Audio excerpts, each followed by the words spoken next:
José, ¿Cómo andás? bienvenida. Hola. Muchas gracias. Gracias. Gracias por la presentación. Gracias a vos por acompañarnos. Bueno, aquí estoy. Me pueden preguntar lo que quieran. Bien, menos mal. Bueno, arranquemos por estos. Bueno, se hizo un ciclo que ahora ya terminó, que estaba dedicado a Martín Escarrín.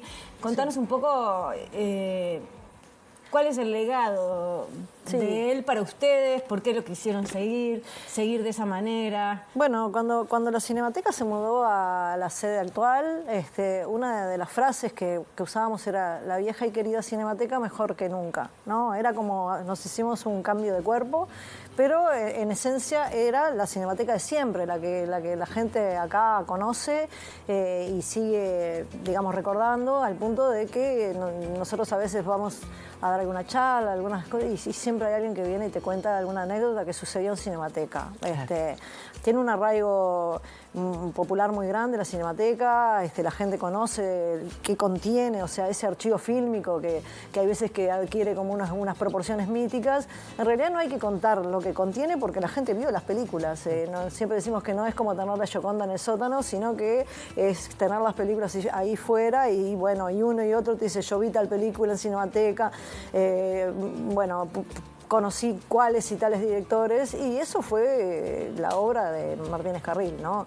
Él comenzó a trabajar en Cinemateca cuando era un cineclub, digamos, lo que querían era tener un archivo fílmico porque querían volver a ver las películas. Y bueno, y se enteraron por ahí que si tenían un archivo fílmico, la Federación Internacional de Archivos Fílmicos te podía prestar películas, entonces esa casa del coleccionista para poder ver tal o cual película ya se ampliaba a todo el mundo. Virtualmente a todos los archivos fílmicos que integran la Federación se les podía solicitar copias. Y ese es el germen de la Cinemateca Uruguaya y del trabajo de Manuel, que no solamente hizo eso, sino, como todo el mundo sabe, desde que te marcaba la tarjetita hasta que a veces proyectaba, a veces leía los subtítulos, como bien se ve en La Vida Útil, y casi cualquier cosa que hubiera que hacer, porque el espíritu es ese, es como el espíritu de un cineclub en el cual vos lo que querés es que la función se dé y se hace lo que haya que hacer. Entonces, nosotros dijimos, bueno, 10 años sin Manuel, ¿cómo lo vamos a recordar? Era un desafío, porque era obvio que era con las películas del archivo, pero se pueden, quiero decir, las películas del archivo es lo que hacemos todos los días, ¿no? Pasamos las películas del archivo. Entonces, ¿cómo lo recordamos? Y dijimos, bueno, estaría bueno recordarlo por lo que él dejó de hacer por gestionar a la Cinemateca, ¿no? ¿Qué relegó?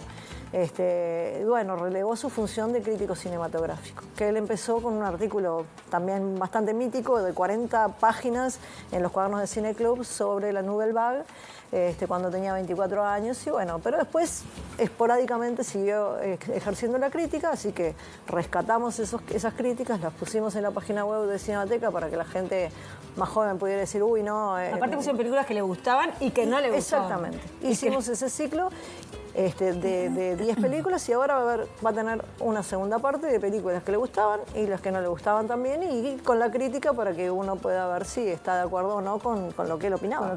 O sea que se viene una segunda parte. Se viene una segunda parte, todavía no sabemos bien la fecha, porque tenemos un calendario como lleno de cosas, y aparte porque hay algunas películas que no las tenemos en el archivo y que todavía las estamos gestionando, porque no todas las películas que se pasaron en Cinemateca quedaban en el archivo, ¿no? Eso hay veces que Manuel las gestionaba, venían esas latas de 25 kilos, 5 latas de 25 kilos que venían y después se tenían que ir. O sea, el cine ha cambiado mucho en su materialidad, aunque en Cinemateca siguen estando las películas en 35 y otras se fueron. Te quería preguntar, ¿no? Que hablaste de eso, de que él como que fue empezando a generar ese archivo fílmico.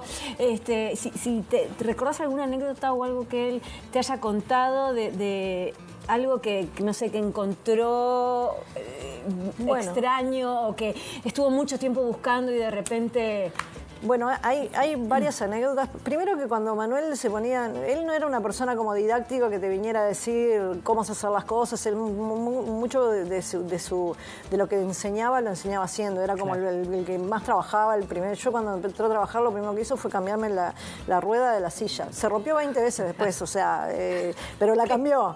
Entonces era un poco ese su espíritu y siempre cuando se ponía como así un poco nostálgico, que no era lo más común, decía, aquel 1 de mayo nos fuimos al acto, fuimos a buscar las primeras películas de la Cinemateca a la Carbonera de Walter Dazzori. Walter Dazzori es uno de los fundadores de Cinemateca, porque a diferencia de lo que se cree, Manuel no es fundador de Cinemateca, pero sí recordaba que fue un 1 de mayo que fueron a la casa de Dazzori, a su Carbonera, que es el lugar, evidentemente, donde se guardaba el carbón, pero ahora mucha gente me dice, ¿qué es una carbonera? Bueno, tenía en su casa un lugar donde poner el carbón y allí, en lugar de poner el carbón, tenía películas. Y eso es muy de gente de archivo, porque si vos mirás, hay una foto muy célebre del director de la Cinemateca Francesa, que no voy a decir su nombre porque soy horrible hablando francés, pero es Henri Langlois, las tenía en la bañera. O sea, tenía en uno de sus baños, hay toda una bañera llena de latas de películas. Entonces yo creo que es algo que a la gente aficionada a los archivos mete las películas en la carbonera, las mete en la bañera y después, cuando tiene suficientes películas, dice, bueno, y ahora tengo una cinemateca. Y un poco así. Y después Manuel, yo qué sé, hay muchas anécdotas, como por ejemplo Almas de la Costa, que es la película más antigua que se preserva, no la más antigua que se preserva, pero la ficción más antigua que se preserva, eran un montón de retazos de película, no estaba la copia completa. Entonces cuando vino Nelson Carro, que ahora es el programador de la Cineteca de México, Manuel le dijo, bueno, acá tenés, ya que hiciste una buena copia de una película de Hitchcock, pero esa ya estaba armada, tenía que combinar el mejor rollo 5 con el mejor rollo 4, esa era fácil, pero le dio los pedazos de Almas de la Costa y dijo, arma una copia de Almas de la Costa, sin ninguna referencia.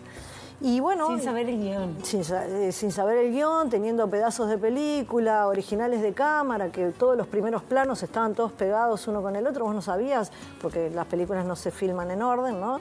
Entonces, bueno, Nelson Carro armó una versión y luego se fue para México, estuvo años, pero siempre se quedó con esa idea de que no era buena esa versión. Y apareció el guión, aparecieron los intertítulos y ese tipo de cosas, y él terminó armando muchos años después otra copia, porque me decía, y aparte lo mirábamos en una moviola que era el tamaño de un teléfono celular Nokia de los viejos. O sea, yo miraba la película y decía, para mí que esto va acá. Entonces, de ese tipo de anécdotas está como... Me hace acordar a la película El viento se llevó lo que... La película argentina, que también es tipo en un pueblo que se les caían las películas, entonces después el mismo que proyectaba las pegaba así como se les parecía. Una edición Iba especial. caminando para atrás. Bueno, no y sé Nelson dice, lo que yo quiero es que esta película, porque no sé si esta es la versión, ojalá venga otra persona y diga, no, pero acá pusiste un flashback y en esta época no había mucho flashback, entonces me parece que esto no está bien armado y que esta Almas de la Costa tenga otra versión, o a lo mejor un día aparece la versión que se estrenó, que está perdida, y sabemos realmente cómo era Almas de la Costa. Pero bueno, estas son como historias de archivos fílmicos que tienen su parte así emocionante y bueno, y de poder recuperar esto que es el patrimonio en imágenes en movimiento de nuestro país, ¿no? Y en esa impronta, bueno, se me asemeja con el cine pobre, con el teatro pobre, ¿no? El cine pobre de ser rol, que toma todos los roles, de iluminar, de arreglarte una silla. También tenía esa cosa de crítico que te escuché decir incluso que hablaba con la gente, ¿no? De las películas, con el público, y hay gente aún que sigue concurriendo por ahí mayor, que lo recuerda teniendo conversaciones sobre las películas. Y aparte él tenía una voz era locutor. Manuel era medio que todo. Vos cuando entrabas a trabajar ahí no podías competir en nada porque decía, yo era locutor, yo era publicista, entonces decía, bueno, era medio difícil, pero sí, él estaba ahí, hablaba con la gente, te recomendaba las películas. Hay muchas historias que no sabemos si son ciertas, pero hay gente que ha llegado a decir que, bueno, de repente pasaba una película que no tenía final y se paraba ahí y decía, bueno, y después lo que pasa es que al final... Inventaba los finales. No los inventaba, pero de repente se pasaban películas que evidentemente era la única copia, porque ahora estamos muy acostumbrados a tener acceso prácticamente a todo, ¿no? Claro. Pero en ese momento, por ejemplo, cuando se recuperó Metrópolis en Buenos Aires, la copia original, la completa, ¿no? Yo empecé empecé a preguntar acá a la gente que la había visto, ¿cuál fue la copia que habían visto de Metrópolis? Y me decían, una copia 16 milímetros, toda rayada, me decía Jaime Costa, no se veía nada, pero era la copia que había. Entonces pasaba un poco eso, ¿no? Que uno miraba la copia que existía, no era como ahora que de repente tenés acceso a ver las películas, era o esa copia o no veías Metrópolis. Claro. Y estábamos en un país que de repente, en la época de Manolo, de repente recién empezaba la televisión. En mi época tenías 3 canales a las 5 de la tarde en blanco y negro y tampoco tenías mucho acceso a las películas, ¿no? Cuando vino el VHS, yo me tomaba un ómnibus para ir con VHS a Pocitos y después a la vuelta, iba y venía, lo miraba y al otro día ibas y lo devolvías. Ahora parece como imposible, ¿no? Pero y eso era una tecnología súper avanzada, podías parar la película, volver a verla. Bueno, vayamos a eso, ¿no? Hablando de la tecnología, vayamos que hicieron el lanzamiento el viernes pasado de esta sala virtual de cine uruguayo que se llama Félix Oliver, sí. Que tuve que, perdón la ignorancia, lo wikipedié. Bueno, ya que hablábamos... fue un pionero del cine uruguayo. Exactamente, ya que hablábamos de Langlois, de la plataforma de la Cinemateca Francesa se llama Henry, ¿no? En homenaje a Langlois. Bueno, la plataforma de Cinemateca dedicada al cine uruguayo se llama Félix Oliver porque es un pionero del cine uruguayo. La película más antigua que se preserva en nuestro archivo es La carrera de bicicletas en el velódromo de Arroyo Seco, que hay una discusión si es de 1898 o si es de 1901, pero es el registro más antiguo y todavía se... Dicen que el velódromo todavía no estaba construido, ¿no? En 1800 y algo. Ahí está, esa es la discusión. Ahora va a haber un documental sobre Félix Oliver, o sea que esto de no saber tanto quién es, se va a conocer mejor, porque fue un catalán, ahora que tenemos también en cartel una película sobre Torres García, un catalán que vino para acá, se trajo sus cámaras, pero aparte conoció a Méliès, que le enseñó algunos trucos y empezó a registrar. Y uno nunca sabe lo que está haciendo es algo que se va a perdurar, porque en ese momento el cine era algo efímero, era algo que nadie pensaba en guardar. Era algo que nació un poco como algo como una atracción de circo, ¿no? Era algo que se pasaba, se filmaba.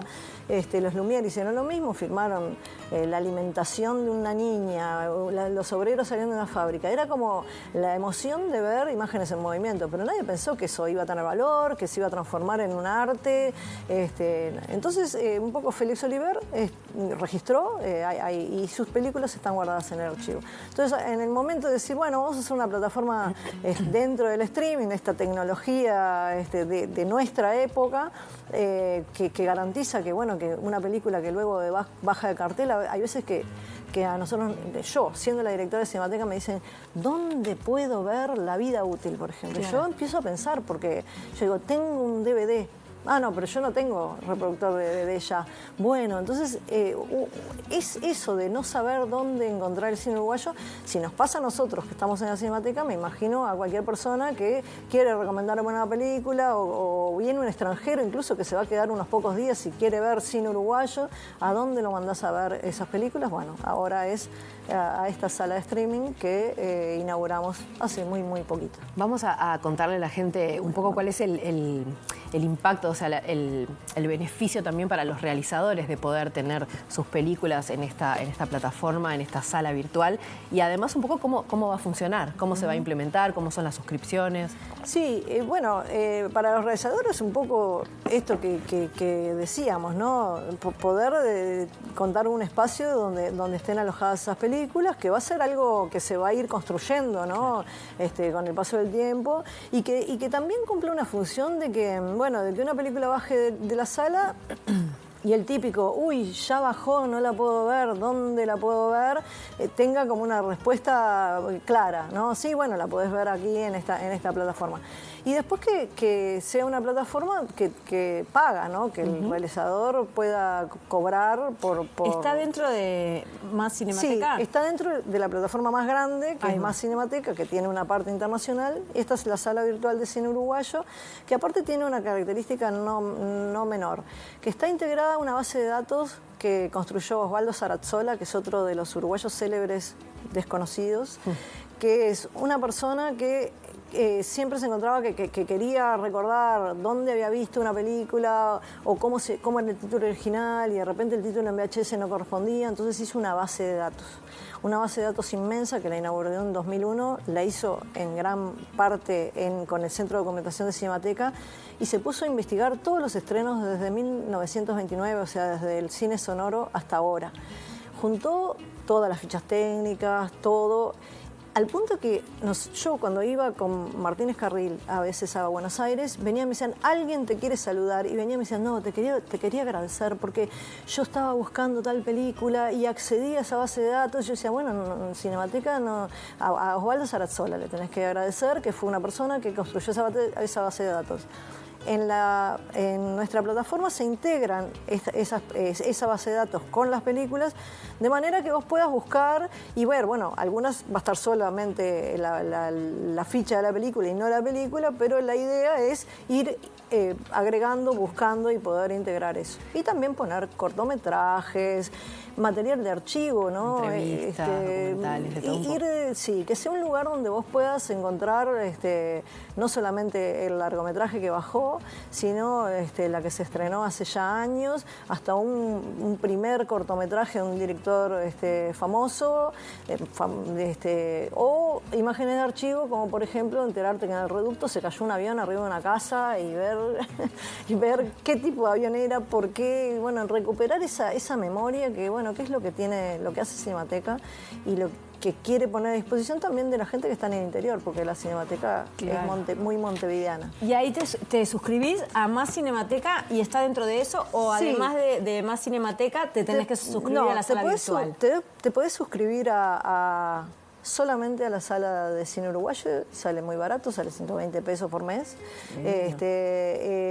O te podés suscribir a Más Cinemateca, y si te suscribís a toda la plataforma tenés acceso a la plataforma, a la sala virtual, o podés pagar solamente la película. Por ver una película en particular. O sea, podés pay-per-view, agarrás si querés ver una película porque ya viste todo el cine uruguayo, y te falta una, entonces vas y pagás esa película y ya hay esas 3 modalidades de acceso. Pero realmente la suscripción vale la pena porque es como mucho más amplio. La suscripción tiene eso que tiene ser socio de Cinemateca.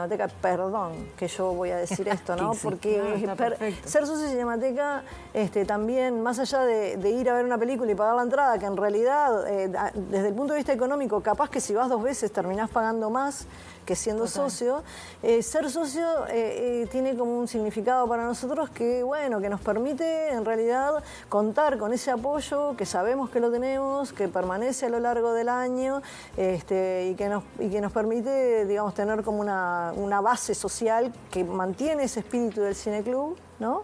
Y también te permite saber que a quiénes está llegando y quiénes están detrás de una institución que es básicamente la suma de sus socios.